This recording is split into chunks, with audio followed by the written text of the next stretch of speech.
안녕하세요. 착한 의사입니다. 착한 의사 카페에 많은 부모님들이 가입해서 아이 틱에 대한 궁금증에 대해서 많이 질문을 해주시는데요. 그때 항상 등장하는 잦은 빈도의 질문이 있습니다. 바로 스마트폰과 게임을 하면 아이 틱이 나빠지나요? 인데요. 아니, 짝꿍은 하루 종일 게임을 해도 아무렇지 않은데 우리 아이는 게임만 했다 하면 틱이 나빠져요. 유튜브만 켰다 하면 틱이 나빠집니다. 틱을 위해서 도대체 이 게임과 유튜브를 끊어야만 하나요? 라고 많이 질문하시거든요. 근데 현실적으로 게임과 유튜브를 완전히 끊는 것은 어렵죠. 다만 이 게임과 유튜브가 더 이상 틱을 나쁘지 않게 하기 위한 필요한 대화와 조치들이 있거든요. 오늘은 그 부분에 대해서 자세히 설명드리겠습니다. 많은 부모님들이 아이들이 틱이 있을 때 게임과 유튜브를 통해서 확실히 틱 증상이 나빠진다는 걸 또렷이 기억하시거든요. 그것과 관련해서는 이 도파민이라는 신경 전달 물질을 꼭 알아야지 적절히 대처를 할 수 있어요. 이 도파민 하면 어떤 게 떠오르세요? 아, 신난다, 즐겁다, 하고 싶어, 이런 아주 만족스러운 감정이잖아요. 근데 이렇게 우리가 보상이라는 것을 통해서 즐겁고 신나는 걸 느낄 때 이 도파민이 팡팡 뇌에서 터지게 됩니다. 우리가 맛있는 음식 먹거나 SNS 할 때 좋아요를 받게 되면 아주 기분이 좋은 것도 마찬가지로 이 도파민인데요. 아이들이 게임할 때 생각해 보시면 열심히 칼을 휘두르고 나면 점수가 올라가고 레벨이 상승하잖아요. 아이들은 순식간에 얻는 이 보상을 통해서 도파민이 막 올라가게 되거든요. 근데 도파민이 단순히 만족과 즐거움만 해당하는 그런 신경전달 물질은 아닙니다. 사실은 이 도파민이 우리 뇌의 골고루 여러 부분에 작용을 하게 되는데요. 이 틱과 관련된 부분에선 크게 두 가지 도파민 회로를 확인해 볼 필요가 있어요. 첫 번째는 아주 신난다와 관련된 측자핵이라는 뇌의 부위입니다. 이 뇌의 부위는 말 그대로 보상센터예요. 스위치를 자꾸 누르면 아주 즐거워지잖아요. 그래서 아이들이 게임을 하거나 유튜브를 보면 이 만족감이 올라가면서 즐거움을 느끼는 곳이 이 측자핵이라는 부위인데, 문제는 한번 만족이 되면 그 같은 자극으로 만족이 되지 않거든요. 그래서 더 많은 자극, 더 강한 강도의 자극을 찾기 때문에 우리가 흔히 중독과 관련된 부위도 이 도파민이 측자핵으로 작용하는 이 신경회로 전달과 관련이 있습니다. 그러면 또 도파민이 작용하는 다른 뇌의 부위를 살펴보면 이 틱과 관련된 대뇌 기저핵이라는 부위인데요. 이 대뇌 기저핵은 제가 늘 자주 말씀드리는 운동 조절, 그러니까 우리의 기어와 같은 역할을 하는 운동 조율하는 곳이라고 설명드렸잖아요. 근데 도파민이 이 운동 기저핵에 붙으면 크게 보면 두 가지 수용체에 달라붙을 수 있는데, D1 수용체에 달라붙으면 운동을 강화하고 훈련하는 그런 역할을 하고요. D2 수용체에 달라붙으면 운동을 억제하는 역할을 합니다.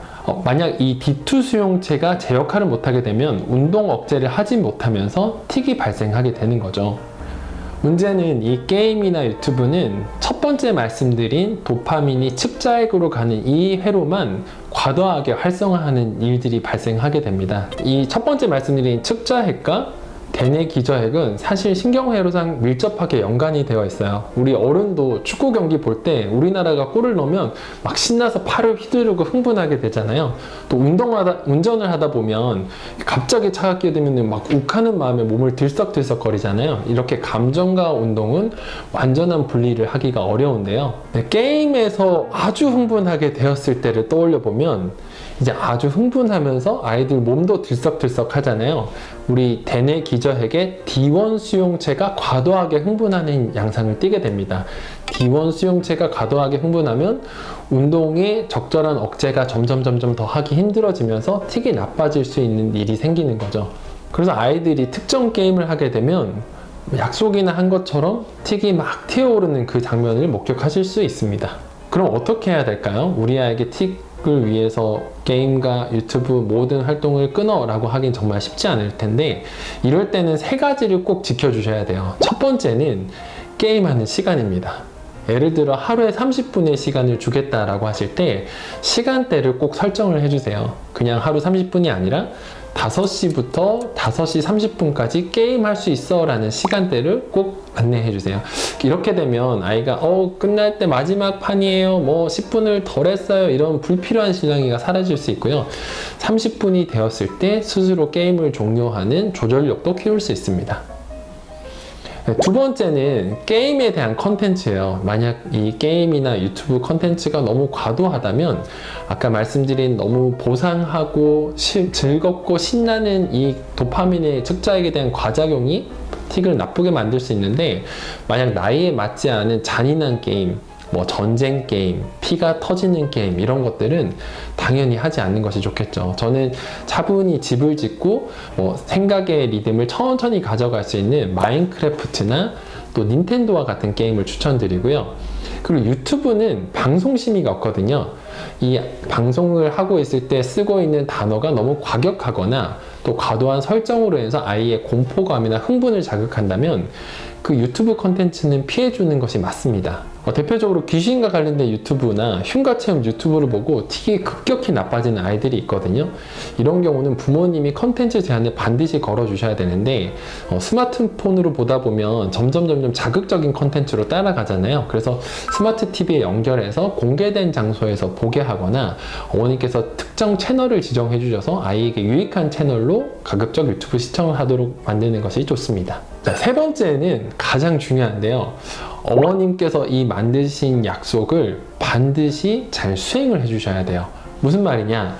아이가 30분을 넘어서 35분, 40분을 하고 있는데 특별히 말씀하시지 않고 페널티를 주지 않으시면 아이는 점점 부모님의 눈치를 보면서 엄마를 밀어보니까 30분이 40분 되고 50분이 되는구나, 이렇게 시간이 점점 늘어나게 되거든요.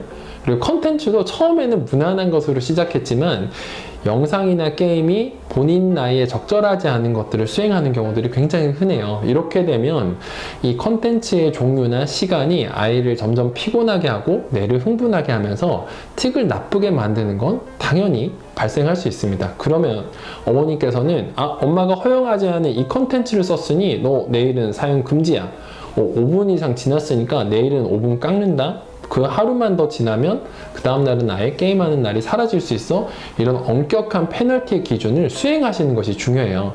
이 마지막에 어머님, 아버님이 주셨던 이 메시지가 애한테는 기준이 되거든요. 부모님께서는 스스로 만드신 이 기준을 잘 지키셔서 아이한테 정확한 메시지가 되도록 노력을 꼭 해주셔야 돼요.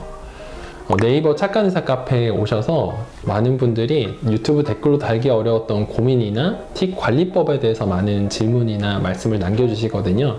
유튜브 댓글로 달기가 좀 어려웠던 내용들이 있다면 아래 주소에 있는 카페에 방문하셔서 질문을 남겨주시면 제가 답글을 달아드리도록 하겠습니다. 감사합니다.